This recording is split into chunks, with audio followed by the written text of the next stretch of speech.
അമ്മുവിൻ്റെ അനിയത്തിക്കുട്ടി. അമ്മുവിൻ്റെ 10ാം വയസ്സിലാണ് അവളുടെ അനിയത്തിക്കുട്ടി ജനിക്കുന്നത്. ഒരു മധ്യവേനൽ അവധിക്കാലത്താണ് ആ കുഞ്ഞു മാലാഖ വീട്ടിലേക്ക് എത്തിയതെന്ന് അമ്മു നന്നായി ഓർക്കുന്നു. അതുകൊണ്ട് തന്നെ അവൾക്ക് അനിയത്തിക്കുട്ടിയുടെ കാര്യങ്ങൾ നോക്കാൻ ധാരാളം സമയം ലഭിച്ചിരുന്നു. രാവിലെ 7 മണിക്ക് ജോലിക്ക് പോകുന്ന അമ്മ വൈകിട്ട് 7 മണിക്കാണ് തിരിച്ച് വീട്ടിലെത്തുക. അതുകൊണ്ട് തന്നെ കുഞ്ഞാവയുടെ കാര്യങ്ങൾ നോക്കുന്നത് അമ്മുവാണ്. വാവയ്ക്ക് ഇങ്ക് കൊടുക്കുന്നതും പാല് കൊടുക്കുന്നതും കുളിപ്പിച്ച് കണ്ണെഴുതി പൊട്ടും തൊട്ട് തൊട്ടിലിൽ കിടത്തി താരാട്ട് പാടി ഉറക്കുന്നതുമെല്ലാം അമ്മു തന്നെ.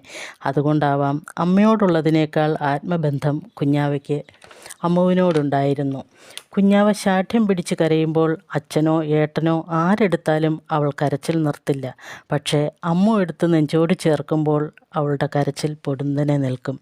ചേച്ചിയമ്മയുടെ നെഞ്ചോട് ചേർന്ന് കിടന്ന് അവൾ ശാന്തമായി ഉറങ്ങും.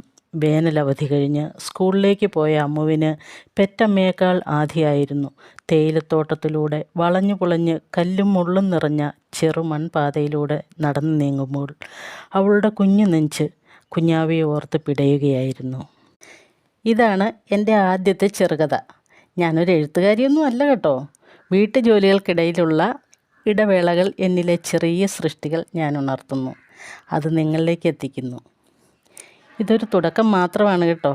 എല്ലാവരുടെയും സപ്പോർട്ട് ഞാൻ പ്രതീക്ഷിക്കുന്നു. മറ്റൊരു കൊച്ചു കഥയുമായി വീണ്ടും കാണാം.